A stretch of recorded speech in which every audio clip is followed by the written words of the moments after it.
Hey, I'd like to welcome you to another episode of Mission Matters. My name is Adam Torres, and if you'd like to apply to be a guest in the show, just head on over to missionmatters.com and click on Be Our Guest to apply. All right, so I have Jose Berlanga on the line, and he's an owner, he's a founder, he's an author, and he is a serial entrepreneur. Jose, welcome to the show. Hello, Adam. It's great to be here. Thank you for having me. All right, Jose. So lots of stuff to talk about here today, but I'd like to start. I would definitely want to get into your journey and how you became a serial entrepreneur and more. But before we do, let's start this episode the way that we start them all with what I like to call our Mission Matters Minute. So, Jose, at Mission Matters, our aim and our goal is to amplify stories for entrepreneurs, for executives, for experts. That's what we do. Jose, what mission matters to you? Well, my mission is to continue to reinvent myself, to continue to learn about myself. Over the years, I've realized that many of the activities that I've performed have been obligation, mandatory, and we tend to just spend way too much time being responsible and very little time figuring out what it is that we really like and that we really enjoy out of life. So I'm going through that transition where I feel like I've spent so many years of my life trying to do what I had to do to succeed and very little to do with what some of my true passions. Some of us take longer to realize what those passions are. So I'm one of those cases. Yeah. So that's awesome. I love that. And I love that you're willing to come on and share your story as well so that, other people can learn and be inspired from it. So this new passion, or I should say, this new part of the journey where you're an entrepreneur and otherwise, where'd that come from? Talk to me about that. I think I've always wanted to own my own business, somewhat have control over my destiny, over my activities. It's hard to tell if you're born that way or if the circumstances present themselves. And I think it was a little bit of both. I was able to start very young, and I took advantage of it. I took advantage of trying to be able to start a business while I didn't really have a whole lot of personal overhead or a lot of financial obligations, which I always think that is the best time to start. Not that you couldn't do it much later in life, but yeah, for sure. It's a little bit tougher. Once you have a family, once you have all those financial things that are weighing you down. But I was able to start a business in the exporting machinery for the oil and gas. I had contacts from my family, from friends, and one thing led to another. One business led to another, and here I am close to 40 years later, just running random businesses in a variety of industries. That's interesting to me. And so along that path, we got to stick in that 40 years a little bit longer here, Jose. I want to take you back in time, man. What was it like when you were first getting settled as an entrepreneur? What was that piece of it like? Well, it was exciting. It was new. I think that you are much more optimistic, eager to get things going when you're young. When you're starting, everything looks simpler. As you travel this road over the years, believe it or not, even today, I'm still struggling with business. It's one of those things that just hard to control. There are so many variables, so many unpredictables, cyclical industries, changes in economy in every aspect imaginable. And I think when you're starting, although you don't have that much experience, it's almost good to not know what you're about to face, or it might almost discourage you a little bit.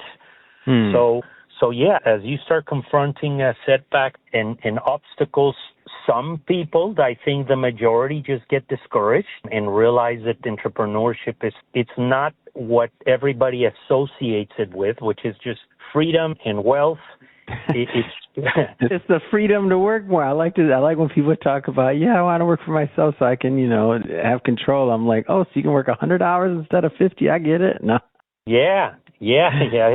Most of the time, it's quite the opposite.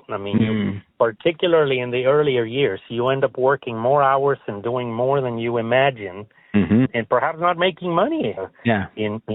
Until eventually things start working out, and you have to be able to take those gambles and be able to take that pain that comes with it in the early stages. Yeah.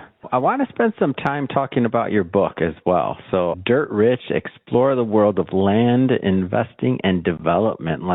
Before we get into the book, how'd you get the idea for it? How'd that come about? Well, I've been now in real estate approximately 30 years. It doesn't feel like it. It went by very, very fast. But incidentally, I wrote a book before that one, which is The Business of Home Building. So I was a home builder for many years, but the concept began with us building in a transitional, let's call it transitional neighborhoods in the inner city, where we were scouting for lots, for land in areas that were not very attractive at that moment in time, where nobody really wanted to, live in those areas or invest money in those areas. They were somewhat forgotten as people moved to the suburbs for decades. And we were one of the pioneers that started coming back to the inner city to rebuild them and revitalize them.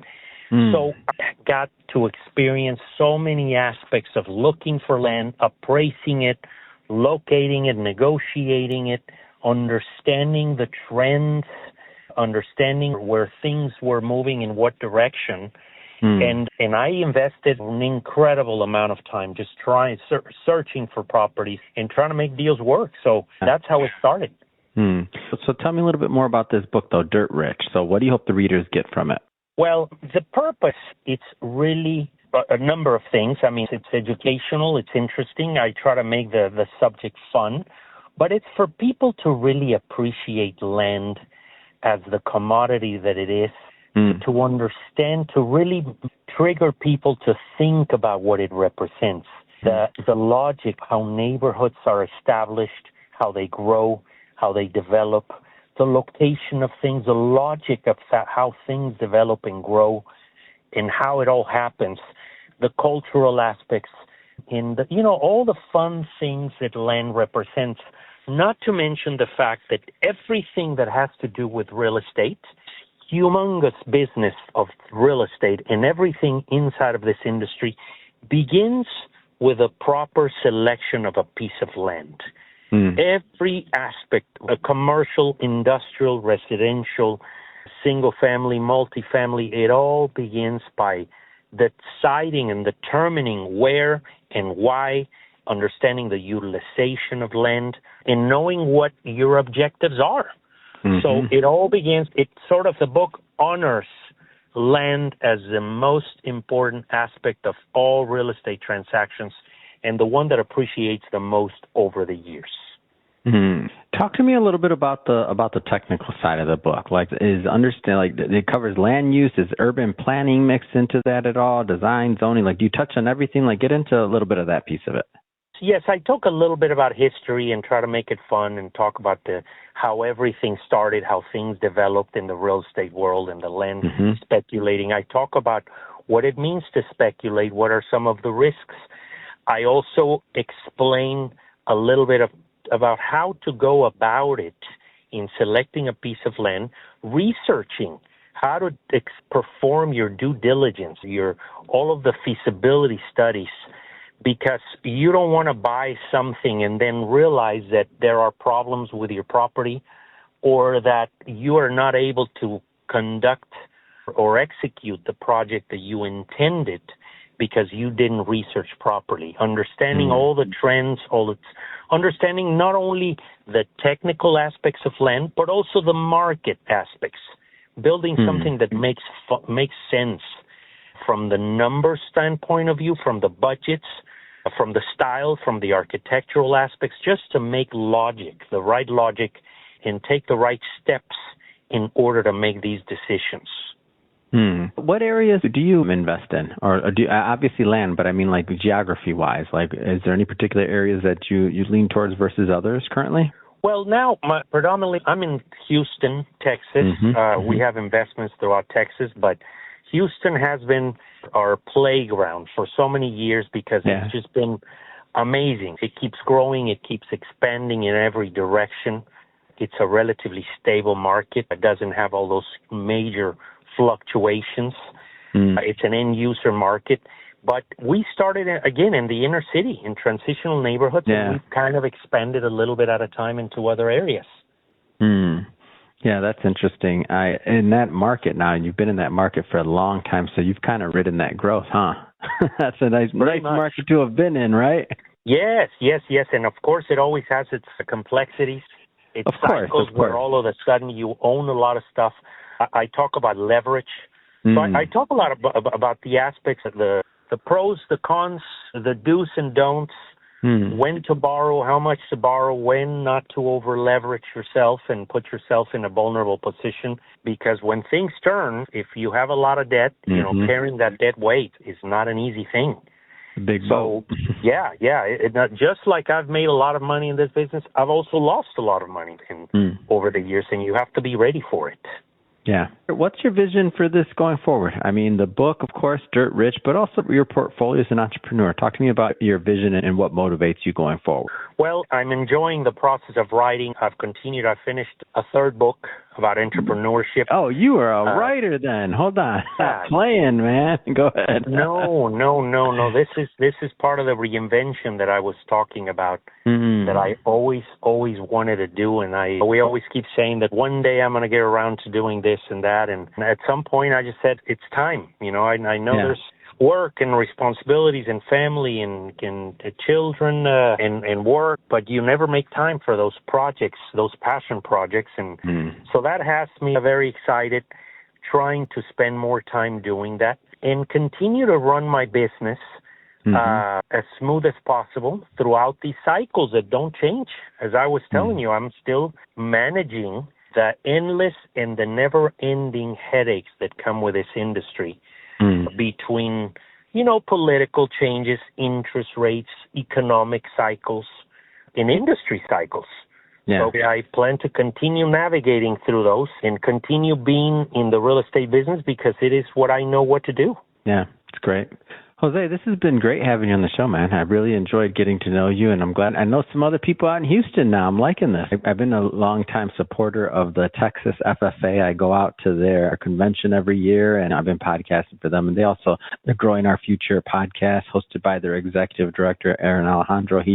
Our company produces that, and I'll tell you, I love Texas. I've been going out to Houston and a bunch of different areas out there when I support them. So it's been a lot of fun. So good to have some more friends out there. That being said, Jose, if somebody's listening or watching this, and if they want to follow up, they want to connect, they want to grab a copy of your book, or they want to chop it up about real estate or talk to your team, how do they do that? Well, the books are in Amazon and in pretty much all of the platforms that sell books. And yes, I've been very quiet in the social media aspects of my career. They're very anonymous. JoseBerlanga.com. You can visit my website and see a little bit of what I've done and what I'm doing, and a lot of my invitations to podcasts and interviews. But hopefully I will have more presence in social media soon. Yeah, that's great. And for everybody listening, just so you know, we'll put those links in the show notes so you can go check out Jose's website. Of course, pick up a copy of the book. We'll have that hyperlinked in the show notes as well to make it nice and easy for you to grab a copy. Again, Dirt Rich, great title, and we got the right guy that wrote it, so definitely grab a copy of that. And also for the audience, if this is your first time with Mission Matters and you haven't done it yet, hit that subscribe or follow button. This is a daily show. Each and every day we're bringing you new content, new ideas, and hopefully new inspiration to help you along the way in your journey as well. So again, hit that subscribe or follow button. And Jose, man, appreciate you coming on the show. Thanks again. Thank you, Adam. It's been great visiting here with you.